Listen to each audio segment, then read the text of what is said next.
This is Local Matters with myself, Ahmed Kaji. We are together until 9 p.m. It's been a packed show speaking local government elections, resident associations who are making a difference. And if you are from the city of Johannesburg or reside in the city of Johannesburg, this interview right now is going to be of exceptional importance to you. We'll be speaking to one of their mayoral candidates, Nobuntu Hlazo-Webster from Build One South Africa, current member of parliament and the deputy leader of Build One South Africa, and the co-founder as well, in case you needed a bit more context to it. Nobuntu has been a member of parliament since 2024, so just over 24 months heading into parliament. So yeah, political journey has been interesting coming out of business. But before we get into all of that, Nobuntu, thank you very much for joining us this evening. Really appreciate your time. Yeah.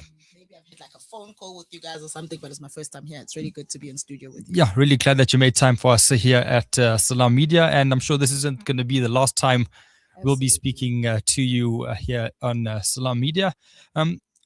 Take us through your career. I mean, you've obviously been in business before this. Just take us through that transition from business into public service. So maybe I won't even start at business. I'll start by saying that my life was lived in two worlds. So I lived, and I'm going to give away my age. I grew up in the 80s. And as a young child in the 80s, living between, kind of two worlds, living in the township, going to school in the suburbs.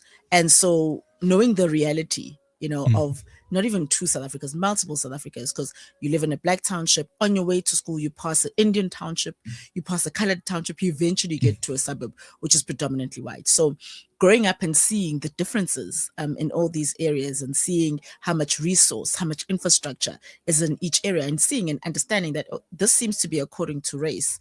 I then grew up, went to university, had a very short corporate stint before I opened my own businesses.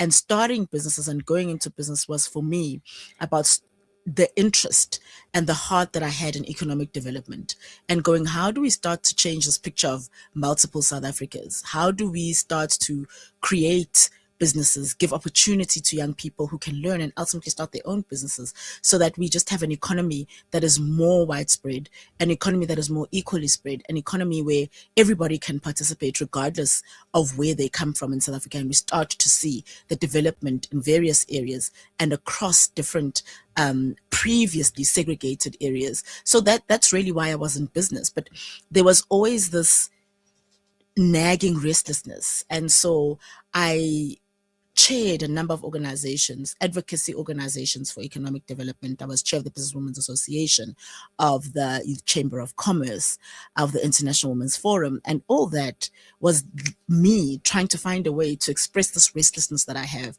about the state of our country, this restlessness that I have about the state of these multiple economies. Eventually, a time came when I knew that I would have to actually go into the field. I'd have to go into the ring and start to be part of changing a country and turning our country around. I think things have progressively over, say, the past 10 or so years really started to worsen for our country. And so I then got into politics. And I think for me, the biggest issue in politics was that we had political parties that didn't necessarily serve people. We had political parties that served the interest of parties. So once people were in office, they wouldn't be serving communities. They wouldn't be serving residents. They would be serving the interests of the party and what you would see predominantly as party patronage. And so that is what it is that led me to, when I got into politics, be co-founder and start a whole new political party. We started Build One South Africa. Our leaders, Musi Maimane, and the co-founder of the party. And we started Build One South Africa because, one, we wanted to find people all over South Africa who actually lead within their constituencies and communities and actually care about their communities to lead, and are not there simply because they're career politicians only, and me being one of those people. But we also started Build One South Africa because we wanted one South Africa. We wanted a South Africa where there is as much interest in the infrastructure, in Soweto as there is in Sandton. And so really that is the journey, and that is how I found myself in politics. A big part of what some of your speeches, a lot of the discourse which have come through some of your statements is that, fixing what's broken is the minimum requirement of leadership. In Johannesburg, what do you think is the most important thing to be fixed?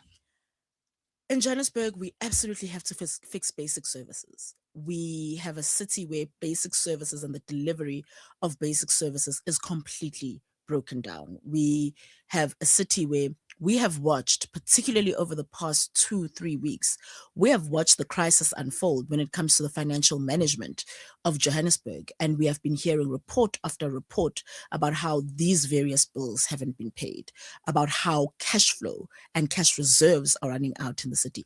We've been hearing and seeing and experiencing as residents the consequences of the financial crisis that is in Johannesburg. So first of all, basic services have to be a priority, fixing basic services and the functioning of the city. But secondly, the financial management of the city is really in crisis, and that has to be a priority. And lastly, restoring the economy of Johannesburg as the economic hub of the country. We have a city that has been and must be the economic hub of the city, and in fact, I want to say of the continent. And we have it having had minimal growth over the past 8 or so years.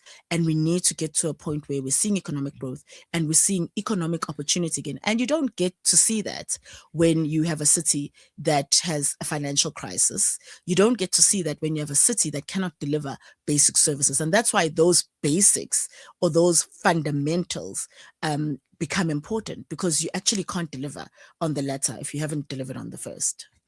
You have, parliamentary experience. You've spoken about your comprehensive experience in the business sphere as well.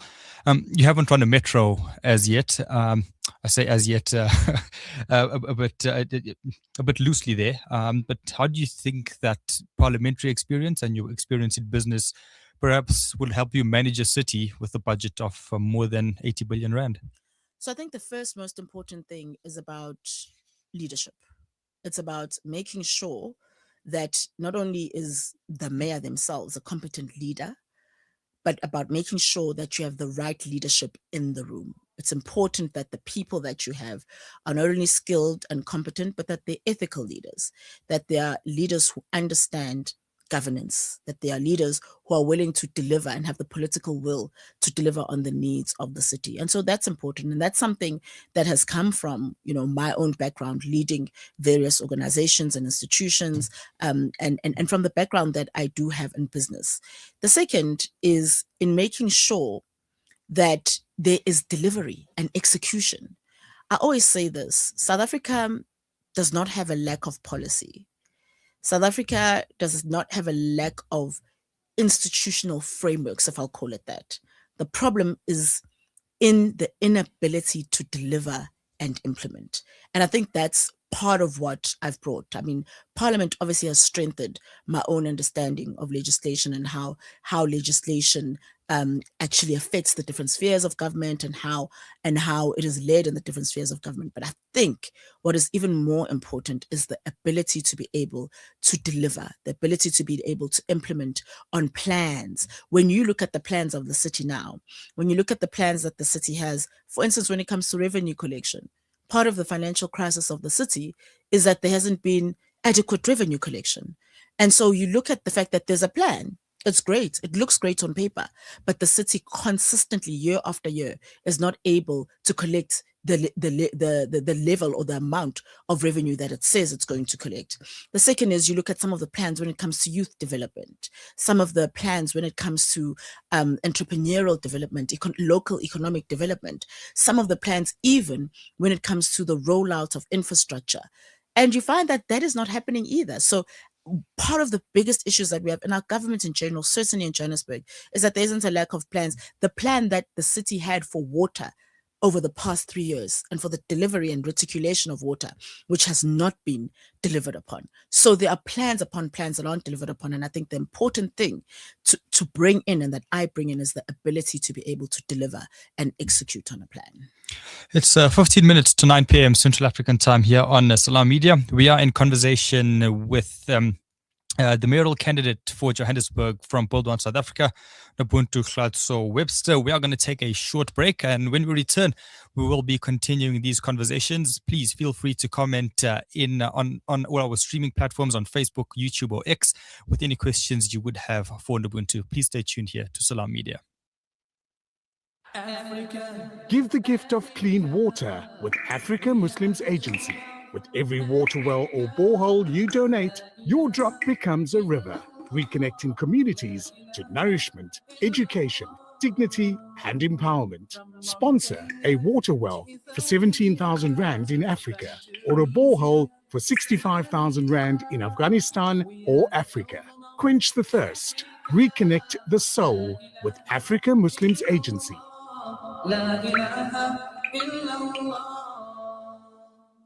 Ah, the kitchen, the heart of the home, where memories are made and celebrated. Our go-to place for those freshly stacked pancakes early in the morning or for that late-night snack munchies. We are in there together, cooking, eating, and celebrating life together.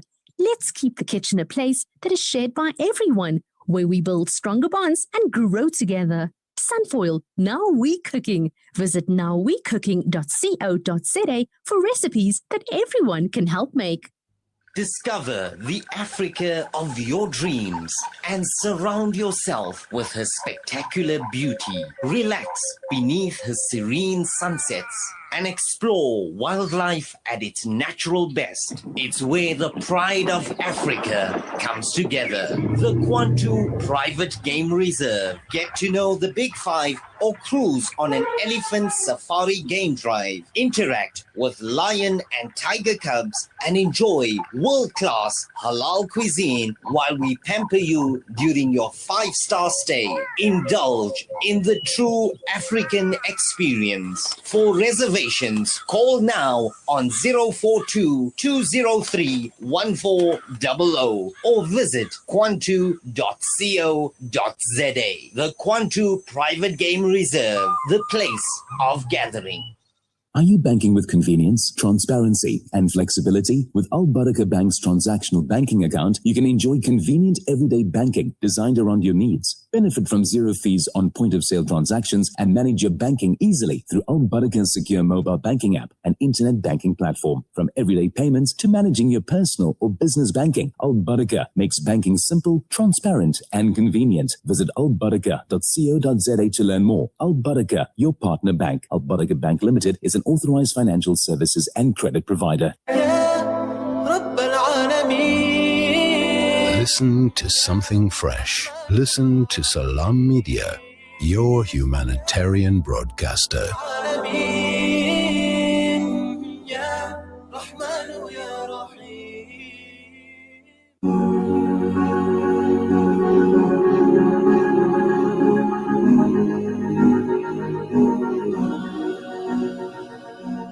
Sometimes we fall into darkness.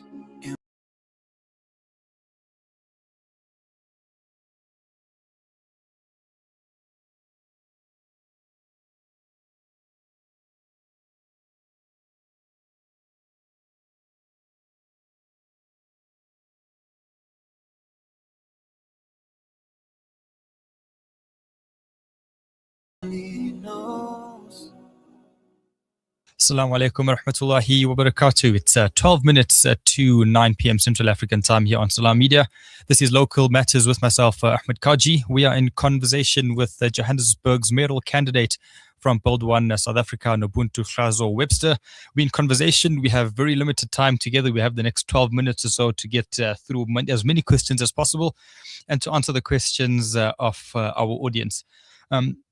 I guess, Nobuntu, the following question then would be what would your first priorities for the first 100 days be? And what should residents expect within the first year of you in office, should you be elected as mayor? First and foremost, like I said, the basic services issue is fundamental. It is basic. And I always want to make clear that that is not all that needs to be delivered, but it certainly is the first priority.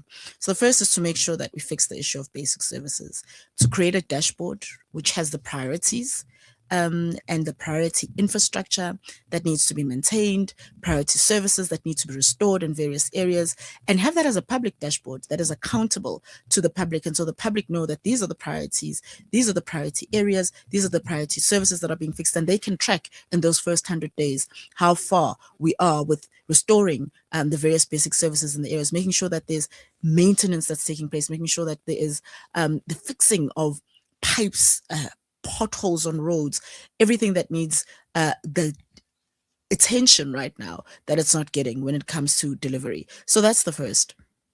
The second is making sure that when it comes to the collection of revenue, part of the crisis in Johannesburg is the issue of revenue collection. When you look at financial management, it is not only the mismanagement of funds, it's the fact that there isn't collection that's happening. And the biggest culprit is the public sector. The public institutions which are not paying their bills and which are not being held to account in terms of paying their bills. So it's to make sure that there is a foolproof plan on collection, and there again, switching off. Where the payments are not done, they cannot continue to be services that are being rendered. Right now, Johannesburg sits with debts to Rand Water, with debts to Eskom, because they themselves are not actually being able to collect and therefore being able to pay those providers. So that is a real priority. And then the third is to make sure that when it comes to economic recovery and economic development in the city, you start to roll out the plans that not only enable, and we're talking about basic services, and that's something that enables the functioning of economic development in the city, but also that we then start to make sure that we have an advisory council. You need business in the room. So that's something that would be set up in the first month or two. An advisory council that has business in the room, that has civil society in the room, that has academia in the room, everything that is important and integral to the functioning of Johannesburg. And we sit with those various stakeholders and we engage on what is it that is needed for the city to function, but more importantly, from an economic development perspective, what does business need in order to be able to grow their own investment in the city? What does business need as support in order to enable the growth of their businesses, which then contributes to the growth of the economy of Johannesburg? And that is what can be expected in the first 100 days. It's ensuring that there's a functioning city, basic services, ensuring that the financial management is stable, getting that money in, and lastly, starting to put together plans in place while consulting with the various stakeholders in order to be able to start to restore our economic growth in the city. I mean, a large part of Salam Media's audience is part of the South African, at least the Johannesburg Muslim community as well. So it's very important for us to also address some of their interests as well. From that point of view, what do you think is an important issue for Muslims in Johannesburg? And yeah, I think let's go with that and we can perhaps take the conversation from there. I think the first issue, for many faith groups and for any faith groups, is the freedom and the ability and the enablement to be able to practice their faith. So that becomes important. It becomes important that places of worship, when it comes to where they can operate, are able to operate. I know that some of the issues that have happened with faith communities is being sometimes removed from places and being told that the zoning does not allow for you to be able to practice in a specific area. So I think that that is something that is firstly very important. Also think the Muslim community is very important in Johannesburg because of the humanitarian nature of the faith. And so partnering with the community, faith groups are an integral part of making sure that we still keep the humanitarian heart and soul of the community. And so that also becomes incredibly important when it comes to various communities, particularly faith communities in the city. And then lastly, consulting. I think we are not doing enough of consulting the Muslim community when it comes to various decisions that are being taken in the city, when it comes to various things that are developmental and that are developing in the city. And so that becomes something that is of utmost importance in being able to consult and say, these are the plans or these are the thoughts, contribute towards the growth and towards the planning and the thinking when it comes to the city and the growth of the city as well. Election time and voting, a large part of it involves, having a gut connection to a political party. And I think many voters go out there and have that relationship with a political party, and along those party lines comes through to foreign policy, local policy, policy on finance, etc., etc. And in many times, at least from a South African point of view, we have seen that there is elections, people are marking an X next to a political party, perhaps based on their foreign policy. And I guess speaking to that, what would, I guess, yours and by extension, Bold One South Africa's stance be on a matter, for example, like the Palestine, Israel, Gaza situation that we have seen now? What would that foreign policy look like? Because in many ways, that could dictate whether a person puts an X next to your political party and by extension next to your name. Human rights first. Human rights first.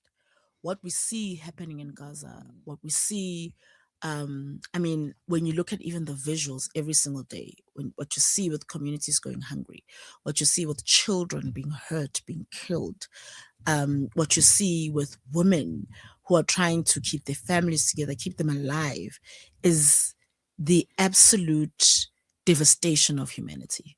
And so as Build One South Africa, our priority is always the protection of human rights. And that's where we stand in every single instance and in every single issue that comes up anywhere in the world. We have got to always, as South Africa, have a stance that says, let's protect the human rights and the dignity of people. And that will always be our stance: the protection of human rights, the protection of the right to live, the protection of the right to dignity. Very interesting answer, and I'm sure when this gets cut up into our social clip, the audience will be able to take at least their mind up from this, from that answer that you have given. And I'm sure if there's a need for clarification, we probably would bring that on as well. But I think moving it closer back to Johannesburg residents as well, why should they vote for you and your political party in this election? Johannesburg residents should vote for Build One South Africa because we're wanting to build a Johannesburg not of the past. We don't have a plan that looks at, let's rebuild the Johannesburg of the 1940s or the 1960s or the 1970s, or even of the early 2000s. Our plan is to say, let's build a city that competes with the best in the world. Let's build a Johannesburg of 2026, a Johannesburg of 2030, a Johannesburg of 2040. We're the only party that's articulating a plan to say, how do we then lock in and leverage on the sectors which this city automatically or organically is actually set up for, primed for. Sectors like the logistics sectors. How do we make sure that we increase our competitiveness in that sector? How do we make sure that we're going into the digital sector? How do we make sure that we are actually building for the future? We're the only ones who have spoken about how do we build a Johannesburg, not to restore what it was, but to build a new Johannesburg, to build a Johannesburg that responds to the realities of South Africans today. And so that is primarily a very, very important differentiator that I would say vote for Build One South Africa, because we are building a Johannesburg of the future. The second is to say that we are very committed to treating the basics as the basics. That isn't our big promise. That is us going, of course we must fix basic services. That is the entry level of the job. And so we are absolutely committed to that as a very basic aspect of the job, but to do way more than that, to go, let's not only fix the functioning of the city, let that be an enabler for us to fix the city and build a city that competes with the best cities in the world. And more than anything, we are a candidate, I am a candidate, we have a candidate, and the candidates that I'm working with that are going to be in the city at least for the next 30 to 40 years, we're invested in Johannesburg because we're building a Johannesburg that we are going to have to live in. And so we're not, this isn't a 5, 3, 6-year stint. This is something we're saying we're committed to the city for the long term because we actually are still young enough to build it for the long term as a group. Nobuntu, thank you very much for your time. We have just crossed the 9 p.m. mark here. We really appreciate you taking your time out to come here on a cold Tuesday evening all the way here to the south of Johannesburg. We appreciate it. And God willing, we will be in touch with you and maintaining communication throughout the election campaign and perhaps as we head over to the IEC on the 4th of November. Thank you so much for having me. And I really, really do look forward to being back again and to engaging with your listeners. Fantastic. That's Nobuntu Hlazo-Webster, the Build One South Africa candidate for the mayor of Johannesburg. She's been in conversation with us over the last half an hour, just taking us through her vision, her policies, and exactly everything around Build One South Africa and their journey in their mayoral campaign in the city of Johannesburg. And with it just being a minute after 9 p.m. Central African time, that wraps up the first installment of Local Matters with myself, Ahmed Kaji. It's been an exciting run for this first show. I will be with you every Tuesday evening between 7 p.m. and 9 p.m. Central African time. If you would like to get in touch with me, at Ahmed Kaji on X is where you can get in touch with me, as well as any other social media platforms. You can also get in touch with our social media platforms. You can head over to Salam Media, out on Facebook, X, and Instagram, and our website at salammedia.com. We really appreciate you spending the last 2 hours with us, and inshallah, we will be speaking to you next week at the same time, at the same place. But until then, assalamu alaikum wa rahmatullahi wa barakatuh.